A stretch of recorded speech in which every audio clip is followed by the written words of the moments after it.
as a powerful opportunity for women and young people to transform community and build successful enterprises.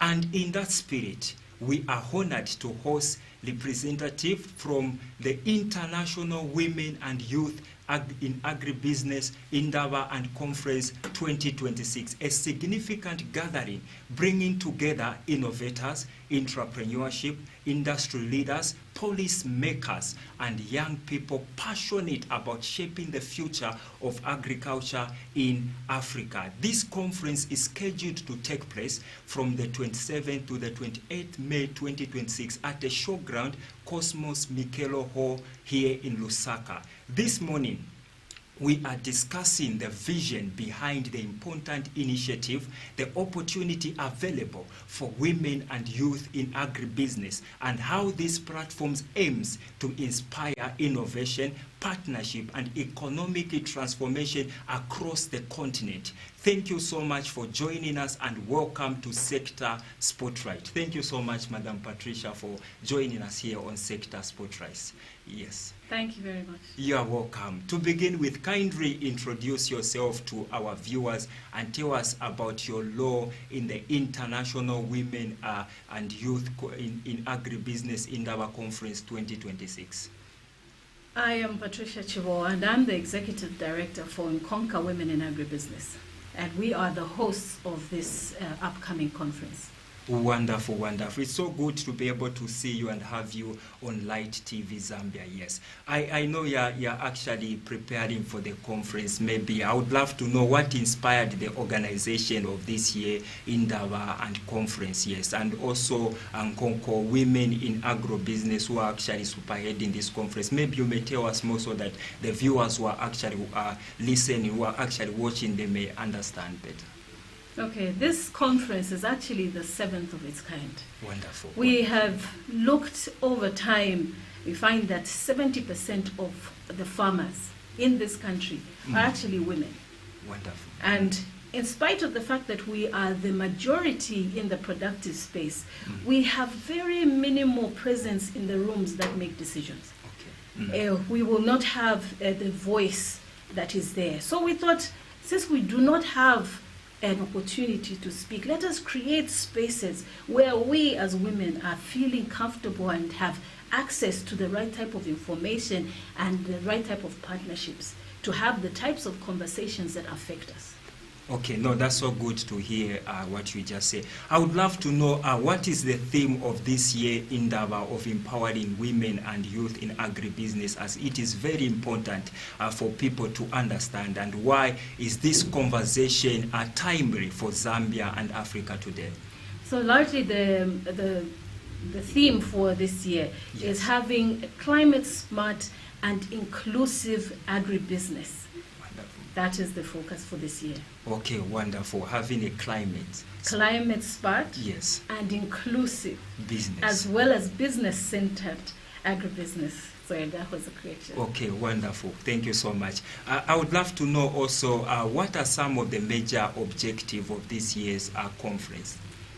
So what we tend to do, this is our 7th, and we have been in existence and engaging with different groups of women over time, and we were realizing that there are certain issues which just keep repeating themselves. We are seeing more people getting involved in agriculture, more women getting involved in agriculture, but they are only at a certain level, and that level does not bring them to the point where they need to be. So what we then decided that, for this event, what we want to do is one of the key things actually which came out in a recent needs assessment that we did was women were complaining that we are able to produce, but the market, we are not able to identify a dignified market where we can take our produce and be able to sell and make good money off of what we have been doing. So in that space, what we want to do is we are bringing in women and youth as well who are in the agricultural space. And we're not saying just agriculture as in only the field portion. We are looking at an agribusiness as from the field Okay. Is it aggregating? Yes, yes. Are you providing the seed? Are you selling off? Are you buying from the farmers? So that is what we're trying to do, is create a space where we have producers, we have off-takers, we have policymakers, we have other thought leaders around that same space, and then we have those people in the same space, and they get to talk about what are our challenges, what are our offers. We even have some banks who are also going to talk about what is it that they are able to offer. Because I am a farmer, and I can tell you that you can only make money in farming if you've put in sufficient money. Especially when you look at the climatic issues that are happening. You need to be able to irrigate. And even if you do not, even when you irrigate, because of the changes in the season, sometimes there are pests which come at the wrong time. So you need to be able to do your pest control and all of those things. So because of all of those factors, every single portion of that requires money, as well as other things. Sometimes it is the money directly, or is it the connection with the person who has the information. So that is what we're trying to do in these spaces. We bring in those who will purchase, and then there are also those ones who will support and say, okay, as for us, this is what we are able to do to feed into this future that we can see. Because one thing that we know for sure, I don't know about you, but personally, no matter what type of financial situation you happen to be in, you might choose to stop buying shoes. You might choose to stop doing your hair, but you will not stop eating. And farmers are at the core of that, which everybody must do. So why are we not making sufficient money for that? Okay, wonderful. I would love to know, you mentioned about women actually, that's your focus on the women and also the youth. Now, I want to know what challenges are women and youth currently facing in agribusiness, and how can a platform like this help to address them? Okay, so what we tend to find is sometimes when decisions are being made about, for example, in a bank, and they decide that they're going to be giving agricultural loans, I can give that as an example. Yes. You will find that because they didn't have the right type of people sitting in that room, they will not think of certain things. So they'll say, we want this loan to start being paid off in 3 months. How many, if in general cases, a lot of people have not started producing at that time. So that means you know for a fact that maybe the people who are coming up with some of those decisions were not really engaging. When you look at things like land ownership, when I go to a bank and I want to get money, they will need some kind of collateral. Now, when you look at the majority of women and the youth, do they own that much land? If you find a lot of cases, they do not own the land. And when you go to get the loan, they want you to show that this is in my name. A lot of farmers are not in that position, which means already they are excluded from being emerging farmers, because they're going to need that capital to build up. So because of that, even for the youth, it's the same situation. How many youth can be able to walk into a bank and say, I have this bright idea in the agricultural sector, and I need the type of financing that will get me to the next level? They will ask, I've been to certain banks, you have a list this long, explaining all the different things that you need to have done, how this standard, and that automatically excludes certain levels. And when you look at the agricultural sphere, especially as it has been historically, it is not the elite. We used to leave it for grandparents or when you retire and things like that. So now the more of the people that are interested, especially those who have access maybe to traditional land and so on, those people will not have the type of information that is needed. Even like, for example, all of these things that are being offered now in terms of agricultural financing, they do not have that information. They do not know where to get it. Even once they know where to get it, do they have the confidence to walk into those spaces and say, I am here? And unfortunately, especially for women and youth, people think that we are risky. So a bank is there to make money, for example. So if they do not have a specific bent towards us, you will find that you will not be the primary selection for them, because they want to be sure that their money is coming back. Yes, with the appropriate support and all of the inputs that are needed, agriculture can be a sure thing. Okay. And when we look at even right now the current space with wars and so on happening, we are in a country where we have solutions. But because right now we do not have sufficient space. So that's why we are trying to create spaces where people can be comfortable to come and talk about the solutions that they have. What is new? What are you doing? So those are when we have these conferences, we invite very broad types of people who are there. Okay. We have some internationals, we have government people, we have and all of those things. All of them in the same room, and hopefully thinking about the same thing, which is how do we make agriculture a money spinner, which it can be. Okay. Yeah. Yes, I see, Madam Patricia, you're so passionate about agriculture. Yes. But in our country, you see, many young people see agriculture as difficult or outdated, to say so. How is this conference changing that perception?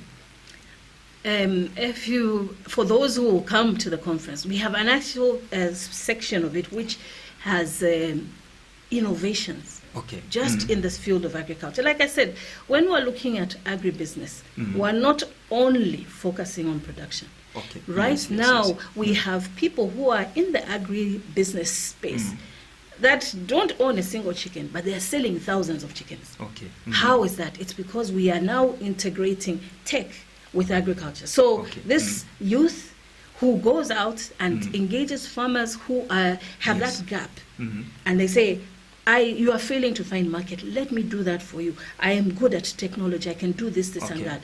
And they are in the same space. We have people who, for example, who are in fish farming. Okay. Right now, there's a group that developed a way where even if you are remote, you are able to see the conditions of your ponds. Okay. That is also an area of employment and innovation. So why are we not doing that? It's possible. We know that you can even test the amount of moisture that is in the soil from a satellite. Okay. So we have lots of youth who are engaged, who are within the country or even externally, and they have a passion for that, and they don't see themselves in agriculture, but those are all within that space. Okay. Okay, that's a good answer. Madam Patricia, I would love to know how can agribusiness contribute to job creation and economic growth here in Zambia? Like you mentioned of technology, how can it contribute? Yes, so we have a lot of land mass that is not fully developed. We have neighbors who are not able to produce as much as we do because, first of all, Zambia is peaceful. Yes. We can work freely. For a lot of people, as long as you come and partner with the right person, you can find a piece of land where you can produce significantly. And because of the good relationship that we have with our neighbors, we are able to even to produce for export with specific guidance. So in there, we're looking at the provision of inputs. Somebody can be engaged with that. When we have more people who are working within that sphere in the correct way, we have suppliers who can benefit. That's additional jobs. If we are now saying, I want to be able to farm, but I need to be able to check the way things are going on my farm, even while I'm doing something else, the role of checking for those things, making sure that you're producing accurate information to maximize your profits in that area. That is another area of earning. I personally come from Mporokoso district. Okay, It is quite far, but there is so much land in the north, and we have so much water that we don't even need to wait for certain period. There is room for people to expand and to grow. And once people remove that stigma that they have around agriculture being for grandparents and things like that, they will be able to see how much money people are able to make in different things. For example, if you look at right now, honey, Zambian honey, even across the globe, you can market it almost anywhere. The quality of the honey that we have is at a level which everyone is able to appreciate. So if people can walk into that, and that is actually one of the easiest things that you can do. There's all sorts of different types of agriculture. So once we stop thinking that it is only the thing that you do when you retire, and you realize that actually the next batch of millionaires which will come actually are going to be in the field of agriculture. If you looked at, I have a background in project work as well, so looking at project funding, if you look even on the websites now, how many companies that never even used to talk about agriculture are looking at agricultural funding. You will see that significant growth. Why? Why are people from outside looking and seeing that potential? It is there. So it is just for us to now kind of step into that breach and say, before it goes elsewhere, let us be the first to do it. Okay, wonderful. Thank you so much for actually highlighting on that. I would love to know the conference that you are having. Are there any notable speakers or exhibitor, even investors or organization expected to participate? Maybe you can just elaborate on that. Okay, what we can look at. So as a farmer, I can tell you that when you're looking at crop production, the gold that is in crop production is actually in seed production. I have had the honor of engaging in some of these events that have been organized, for example, by Zambia Development Agency, where they brought in a whole bunch of people who have said that actually Zambian seed has a lot of market because we have a very high quality. Okay, that's good. So where the gold is right now is actually in seed. So what we have, seed, I'm not mentioning, but what we do is we have a number of seed companies now who are now engaging.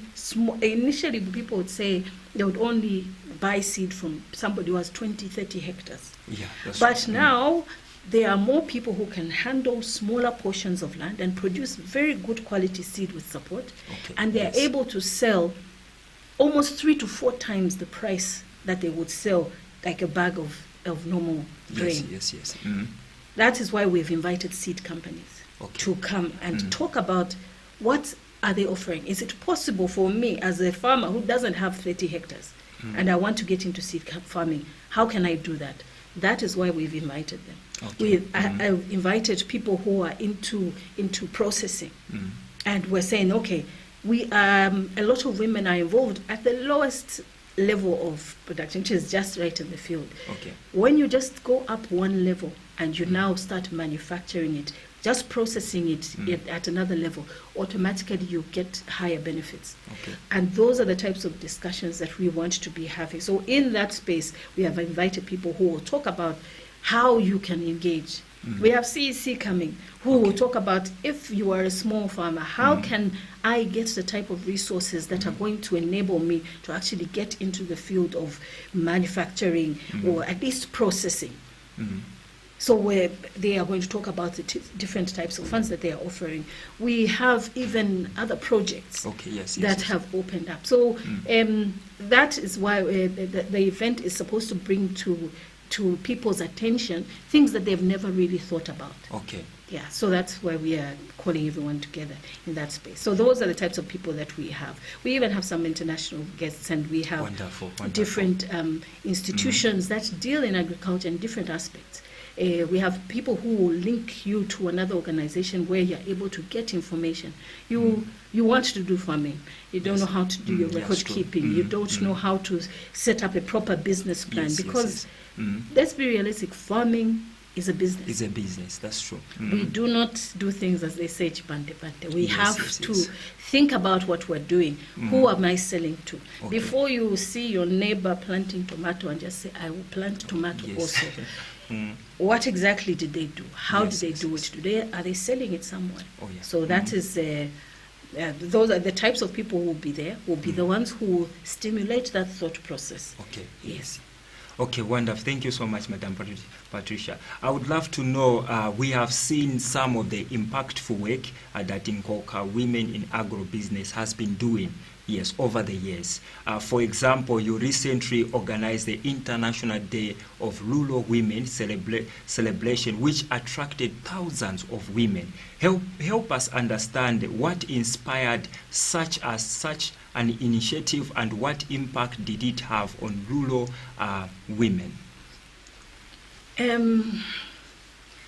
Some of the inspiration was actually, I think at a certain point you have to get angry at these thousands, these millions of women who are engaged in agriculture, and yet they have no voices. They do not know how to maximize what it is that they're doing. We know that people make millions from agriculture. Yes, I mean, yes. I've attested when I once went to Solwezi and found an aircraft just flying in, bringing a child to school. And I'm asking, and they're farmers. Okay. So how are they farming differently? And yet we have so many women in the rural area and youths in the rural area that are doing the exact same thing. Well, not exactly, but to scale, they are getting into the ground and producing something. So what we thought, okay, what is the gap? Yes. Is it information? Is it market linkage? And that is why now we start having these events, and that have been gradually growing every year, where we bring in the different types of women, different types of groups, and we say, how can you benefit from me? And how can you and how can I benefit from you? So that is what we want to create in those spaces, where those women who would generally never walk into a manufacturing company and say, how can I be your supplier? Okay. They won't. They work through middlemen who will, Yes. they will get, I think at one point we had a grandma had done some project with where she's saying, I worked for 6 months working in this field. I produced this seed, and then somebody comes to tell me, I'll buy it at 3/4. If you don't want, don't sell it to me. And now they're thinking, at that time, I'm thinking of these certain things. And yet, that person is going to sell that for maybe even 30, 40, even sometimes even 100 kwacha, because maybe they've found an export market. But they will go and pay that rural woman 3 kwacha for that. So what we need to do is, we need to narrow the divide between where the farmers are and where these people who are able to buy at profitable amounts are. So do they need to explain to the women, I will only buy if you do it like this, if you give me this variety, if you produce it like this, if you process it like this. That is information that a lot of people do not have. And even for them, they'll find out, okay, so if I do that, where will you meet me halfway? Should I bring it to a certain point? And at what price will I bring, will you purchase it? That way, even as they are putting in the hard work, they can be able to say, the reason why I'm working so hard is because I know that if I process it well, that one will buy it at this price. Or at least you have access to a good market. I have been to Soweto, where after you put in all of your chemicals, your fertilizers, you go there to the market, and then they tell you, today the price of a box is 50 kwacha. What was the problem there? That will not even pay for the box. So what is it that is the problem? So that is why we started bringing in these women, bringing in them so that we can start removing some of these things that make it discouraging to be in agriculture. So that's why we have those events, bringing in those types of women who generally... Okay, thank you so much for actually highlighting on that. We also have seen, your engagement with policy makers and also parliament on issues affecting farmers, women farmers. Help me understand how important is police engagement in transforming women-led agriculture. Okay, so when you have an issue that is affecting a specific group of people, it is always best to have numbers. That is what Nkonka is trying to do. That when there is a policy that disadvantages women, when we speak of the 40,000 plus women that we work with through the DWAs, that we work with those women, when we share an issue and we say, this is what has come about, and they're also able to say, this is how it is affecting us. When we put together and we sit down and say, okay, so what type of policy paper can we make around this, so that you can then use that, and when you walk into an office of a policy maker, you're not walking in as an individual. You are walking in representing the thousands of Zambians who are also saying, this is also a problem for us. So that is why it is important to get groups of women who are able to speak specifically on the issues that affect them. So that is why it is important to have a voice that can actually affect policy.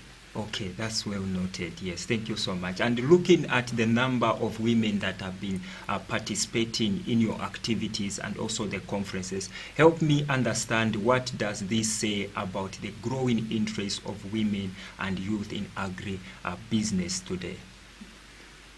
I'm sure I'm not the only one who can say that the job market is not very secure right now. Let me say that. We have so many people who are all scrambling for a few of these positions in satellite places, like Lusaka, things like that, all of those types of places. We have a significant number of people that are not getting those jobs. Okay. How do we absorb them? When we look at agriculture, we have so much land, like I was saying. We have swaths of land where we're not making productive use of it. Agriculture is an easy in, because I think even recently the policy regarding youths and being given access to land means that if you are determined and if you are willing to seek the right type of help and build the right type of community around you, instead of you sitting waiting to get that job, that blue-collar job, or that may or may not come, if you have a portion of land, you are able to make some money. That's true. Right now. So that is why it is so essential. That's why we're seeing this growth of women. I know I've met some of these different jobs. They're not absorbing anymore. I mean, I just recently encountered a doctor who is now a younger driver. Oh, wow. So now you look at all of those years. I would feel that if you gave that particular person who has sufficient passion, you give them 1 hectare, 2 hectares of land, and say, manage this well. To be frank, you are able to make a significant amount of money. You can make actually from 1 hectare of land, of well-managed onion, which is timed well, you can make even up to 300,000. Which job in Zambia right now will give you 300,000? I mean, I beg to, maybe there are certain jobs. Yes, there are a few, but I don't think that you would be able to walk into one within 4 or 5 months, and you can say, that is my money. Okay. And that is what is there in agriculture, if we do it well, if we handle it well. So that there's so many opportunities. Okay. Yeah. Okay, thank you so much. I would love you to actually pass on a message. What message would you like to give to young people who are interested in venturing into agribusiness, and also what opportunity exists for young women interested in agribusiness? So, like most businesses, like I was saying, agriculture is a business. Is a business. You need to, first of all, scope your market. Don't engage with it just because you saw somebody do it. The question is, what did they do? How did they do it? Be of an inquisitive mind. Research the market well before you step into the field, so that you are able to then step in and find out who is the best, who is performing well in this particular space. Okay. So that you can ask for advice. There's no reason why you need to reinvent the wheel. There are several people who are doing very well in different aspects of agriculture. Pick the area which interests you. That is one thing. An area which interests you, and also make sure that you have the appropriate amount of information that will allow you to be successful. Do not want to start immediately from 100 hectares. Start with a reasonable amount, so that you are able to learn the pitfalls, and then you go in. Do not wait and then invest your last pension and go and say, no, people make millions from tomato, and you invest that is not ideal. Start when you're young, because there are many opportunities. Like I said, agribusiness is broad. So do the research. There is money to be had if you do the right thing with the right people. Wonderful. Thank you so much. Just as we are coming to the conclusion, how can people actually register or participate in the conference that you are having next week? Yes, so we have a website. You can go to nwab.co.zm and you can check there. but then you also have a phone number that you can reach out to, I believe, and you'd be able to reach out to that number, and they would be able to give you their contact details for how you can register for the number. Let me just share it with you. Okay. Yes. Wonderful. So it is, I believe you also have it, but Yes, it is the Nkonka number. But you can start actually with just reaching out to myself on 0961 478 130. Okay. 0961 478 130. So if you reach out to me, I will make sure that I connect you to the people who are able to give you the ticket. So we have a regular ticket, and even for students, we have a special price for students, which is at 120 kwacha. And then we have a regular non-member ticket going for 200, for a membership ticket, which is like if you are a member of NWAB, because we are a membership organization. So for the members of NWAB, they pay 200 kwacha. If you are not a member, but you want to attend, you want to be in that space where you will be around people who will teach you and learn, meeting with people of a like mind, you pay 300 kwacha. And then we also have our 700 kwacha for our VIP tickets. So if you reach out, we'll be able to share this information, and you'll be able to get a ticket to attend, which is like next week on Wednesday and Thursday, the 27th and the 28th of May. Okay, wonderful. Just a last message that we can pass on to our viewers. What are your expectations after this conference, and what impact do you hope to see in the future to those people that will attend? This is not a meeting where you just sit on your chair, listen and walk out. What we want to come out of this is when you hear the information being shared by the specialists and the experts that we have, who will be talking on the different panels on finance, on how women and youth are at the center of agriculture, how we can engage even in international trade. If you are there, take time afterwards to walk across the room and ask someone a question. Make a contact. What we want is for people to make use of that space and engage with those who would be of potential benefit. Remember, there's a saying which says these things don't come like teeth in the mouth. Yes. The translation. It just means that there are certain things where because you are in that space, take advantage of it. And we want within the next few years, we'd be able to say, because of that conference, I met with these 3 women where we said, oh, we're in the same area, the same business, and we have found somebody who wants to do a contract for this and this tons of lettuce and things like that. Let us work together, and we'll be able to supply. Those are the types of outcomes that we want. So that's why we're getting people of like mind to come and be able to benefit from each other. Yes. Okay. Thank you so much, Madam Patricia, for joining us here on Sector Spotlight. Thank you so much. As we come to the end of today's edition of Sector Spotlight, we would like to sincerely thank you, our guest from the International Women and Youth Indaba in Agribusiness Indaba and Conference 2026 for joining us and sharing such a valuable insight.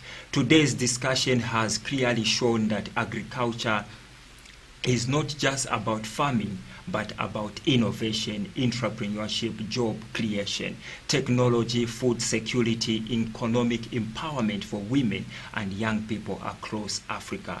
The future of agribusiness is full of opportunity, and platforms such as this conference continue to create important connection, inspire new ideas, and empower the next generation of leaders and entrepreneurs. To our viewers, the International Women and Youth in Agribusiness Indaba and Conference 2026 will take place from the 27th to the 28th May 2026 at the Showground Cosmos and Mikelo Hall here in Lusaka. We encourage you to participate, connect, learn, and explore the many opportunities within the agribusiness sector. Thank you for watching Sector Spotlight on Light TV Zambia, broadcasting countrywide on Topsat Channel 121 and across our social media platform. I am your host, Shepherd Emulenga. Good day, and may God bless you all. See you on the next Sector Spotlight. Thank you. Sector Spotlight shines another bright light into your homes. This is season. Sector Spotlight. Take a step. By beaming into various sectors that are impactful to our growth as a nation, From energy, mining, transport, construction, agriculture, entertainment, banking, and health.